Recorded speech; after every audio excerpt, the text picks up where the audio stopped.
How are we This gonna is put such a her in a big professional box? You looking just live take shot. us off the screen at this point. What the hell are we doing here? It's going on. Taylor, Matt, and Dave, how are you? Welcome to Vegas. I'm doing great. It's a beautiful morning out. A lot hotter than I expected it to be right now. Sun shining. The strip's pretty dead so far this morning, but we're just getting going. It's early. Look at the backdrop. Look at the New York backdrop. This That's is the the most perfect professional shot. looking back. This is like a legitimate stand-up shot we've got going on. Yeah. I only So- bring so- the best. I always bring professionalism. It's phenomenal. She has a tripod and everything. So getting here for you, you flew in. What was it like going from the airport to wherever you were going? Because I have heard that this is where everyone's getting very frustrated already about the getting to and from in the airport right now. Honestly, wasn't too bad. I flew in yesterday, got in around 12:30, grabbed my bag, got an Uber. I'm staying at the MGM Grand. Got me there pretty quickly. Good. And I was off immediately to Speed City, where the Mercedes-Benz party was going to be. Got to talk to the Mercedes drivers, Lewis Hamilton and Russell as well, which was very cool. Got to experience some of the new Mercedes they're going to be bringing out in 2024, which I wasn't even allowed to take pictures or video. They locked our phones in a vault. But I got to see a lot of these really cool new cars that are going to be released in the coming year. And the party itself was awesome. Tons of celebrities, athletes, all kinds of people there and ready to celebrate F1. Taylor, are you a fast driver? Like when you drive a car, are you a fast driver? Am I a fast driver? Yes. I've been told I'm not a great driver most of the time. But hey, every dad's going to say that to their teenage daughter. My dad has been in the car business for 30 plus years. So I've been around cars my entire life. He had me driving in parking lots when I was 10 to get practice. So I've been driving for a long time. But I wouldn't say I'm a great driver. I wouldn't say I'm a fast driver. I'm pretty with the speed limit. In Arizona, everybody drives at least 10 over the speed limit at all times. At least 10 over. That's what Wait, that's what can you P-Rock drive does a too. manual? Did your dad teach you how to drive a stick? He didn't. Both my parents can drive stick, though, but he did not teach me how to drive stick. I'm a little disappointed he didn't because So the speed is what everybody's talking about for this race. Right. And like you're going to be right down there. Can you believe that they're going to drive that fast? And like when you talk to these drivers, it's just like matter of fact to them, right? They're just like, yeah, we just drive 180 down the street, 200. Like it's nothing. I will say, hearing from yesterday, a lot of them are really nervous about the weather. How cold it's going to be here is a big factor that they're all looking at. And a lot of them were talking about driving with their simulators throughout the last couple of months. It's a lot different than really experiencing Vegas in the cold, what the tires are going to be like on the track, and they're experiencing a whole new track for the first time. I sensed more nerves than I think I would have expected out of these drivers yesterday. Yeah, it's a great point because most of the track is a straightaway. So there's a worry about the tires not warming up enough. So when they finally do have to turn, they might be on skates and there may be more accidents than what they're expecting in the first year. I totally agree. And everybody out here, of course, knows Max Verstappen pretty much dominates F1, and we're expecting him to win this race as well. The odds are basically not even worth betting on at this point for him to take first place. You could put a sprinkle on McLaren driver Lando Norris to win if you think there's a chance he could win his first F1 race out here in Vegas. He's finished on the podium in 4 out of his last 5 races. He's been top 10 in 5 straight, if not 6 straight. Correct me on that. 6 straight. You think there's a chance that Norris could get it done? He might be worth a little money to put on there. What's the gear situation like down there? Because I'm always about the gear and the hats and the jackets. I saw you in a really sharp looking jacket yesterday. Pretty sharp stuff, no? Well, first word I'm going to use to explain the gear is expensive. I went into one of the stores in BetMGM. They decked it all out. It's only F1 gear that you can buy. One baseball cap. I pick it up. I look at it. I'm like, this is so cute. I'm going to get myself an F1 hat. $80 for a baseball cap. $80. A t-shirt's $120. Money, you can get all the gear you want. Yeah.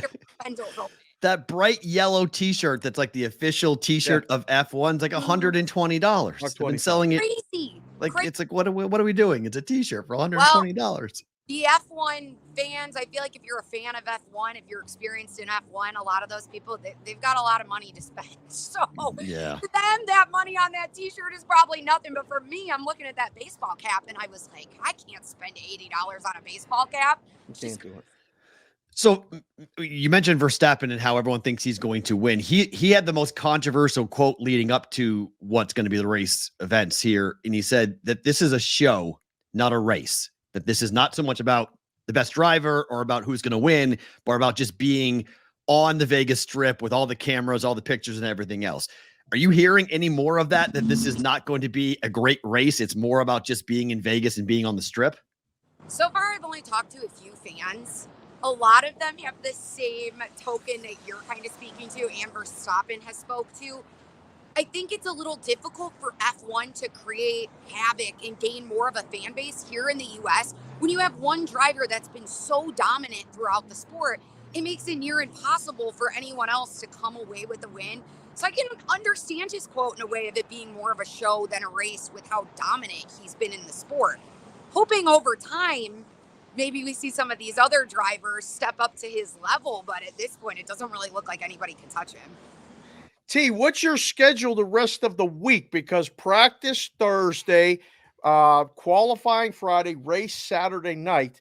You're here, you're busy, it's hard to get around. What are you doing for the next like 24 to 48 hours? I mean, not that anybody's going to come out and try to find you. I'm just curious what this looks like for you. It's all right. I already had a couple guys in the casino yesterday come up to me and chat with me for a little bit, but they were super nice. So I'm always like, if I see somebody and they want to come talk to me, hey, I'll talk to whoever. My schedule is very packed. During the day, today and tomorrow, SportsGrid has me down on the Strip. We're going to be doing a lot of man on the street type of content for social. I'll be heading over to Circa multiple times throughout the day. Gabe is there. We're going to be doing little pop-ins of me talking F1 throughout some of the shows.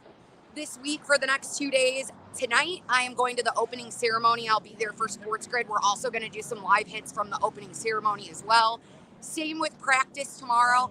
And then I actually head out Friday because Rebecca, SportsGrid, they really want me more here for the pre-race events as opposed to the race because we can't really get down onto the track and interview anyone on the actual race. They only credentialed local Vegas media pretty much to get down on the track.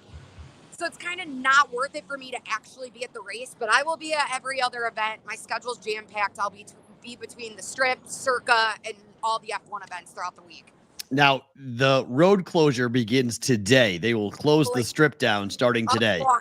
So, yeah, get ready to walk, okay? Because better have comfortable shoes on. Getting to Circa is not going to be as easy as just like walking out at MGM Grand, getting in an Uber and heading on down because that whole area of Koval Lane, all of that is getting shut down starting today. It's why I'm not going to class today because UNLV is right on the other side of the Strip.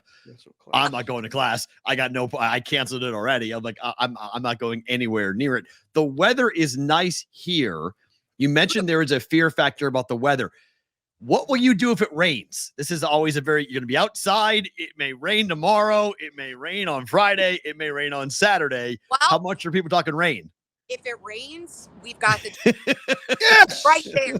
I'm ready to go. I'm prepared for the weather conditions. And a lot of people were telling me last night, be prepared. It gets cold at night in the desert. I'm like, I live in Arizona. Yeah, you're used to it. How this works out here. I'm prepped for this type of weather. Hot, sunny during the day, cold, freezing at night when the sun goes down. So I'm prepared, ready to go. Right now, I'm loving the weather. It's beautiful. A little bit of cloud coverage. It's perfect out here. Oh, it's perfect. Now, the rest of the week, are you focused on the race? So we can't ask you about Cincinnati and Baltimore on Thursday night or NFL on the weekend. Are you doing the work? Because you always come with the props and you always come with the other stuff. Still focused on a little football, Iowa basketball. I'm going to give you a couple little plays that I like. Nice. I knew you would. I'm like, I always come with the props. Okay. I always come with the props. Tonight, I'm all over a little same game parlay. We've got the Suns taking on Minnesota. Minnesota's won 7 straight. The Suns have dropped 2 straight. This is the first time we're going to see the big 3 out on the court during the regular season for Phoenix. Bradley Beal, Kevin Durant, Devin Booker going over 25.5 points. He's missed 5 games straight with that right calf strain that he's had going on. But I feel like this is his game that he's got to come out and prove that he's the leader on this Suns team tonight. He sets the tone. He sets the pace for this team. The Suns also need a win. They're 6-point favorites when I looked this morning. So I'm at Suns money line, Devin Booker to go over 25.5 points. I believe if you take Devin Booker over 25.5 points right now, too, just as a straight bet, it's plus 105. He's hit that over in 9 out of his last 10 games, 2 out of his last 3 games against the Timberwolves last season. I like Devin Booker to have a big night tonight. Taylor, do you have any betting traditions in Vegas? Like, I know friends of mine, when they walk into Vegas, they go right to a roulette table. It's black or red. If they hit, they feel good about the trip. Do you have any betting things you have to do when you're in Vegas? Yes, I do. And I'm a little ashamed of myself to say it, but I'm definitely a slots girl. They get me. I see the fun little the movies that they're covering, or it's some play or something. I'm like, oh, yesterday I saw Little Shop of Horrors. And I was like, I got to play the Little Shop of Horrors. I lost $60 like in 2 minutes, like just like that. But I always played the Buffalo slots. That's my go-to first one every time. I do that. I played a little bit of blackjack last night. I did all right. I'm up about $50. Nice. So I love a little blackjack when I get to Vegas as well. But other than that, I pretty much stick to the slots and blackjack. Those are my go-tos. Excellent. Last one from me. What's for lunch? What did you decide? Did you come up with anything? Because I sent you 8 East. When you get to Circa, you must go up to 8 East. But anything in mind? As of right now, nothing. SportsGrid's got me on a strict schedule right now throughout the day. So I'm going to hopefully get a little chance to possibly eat at some point. If not, we'll get to the meal after I finish working tonight. That's what happened yesterday. I went to Morimoto, I think it was called, inside MGM Grand. Yep. Good. So good. Had a great time. Also, my waiter was amazing. Him and I chatted for probably 30 minutes. He was basically my dinner companion for the night. I was alone. But it was great. Delicious food. So I'll find another spot tonight. If I make it over to Circa, I'll eat there, Dave. If not, I'll find something else over here by my hotel. Well, shoot me a text. We might come down and meet you and have dinner. It's Las Vegas. Taylor, thank you for coming down. Of course. Appreciate you being here. Thanks for coming on.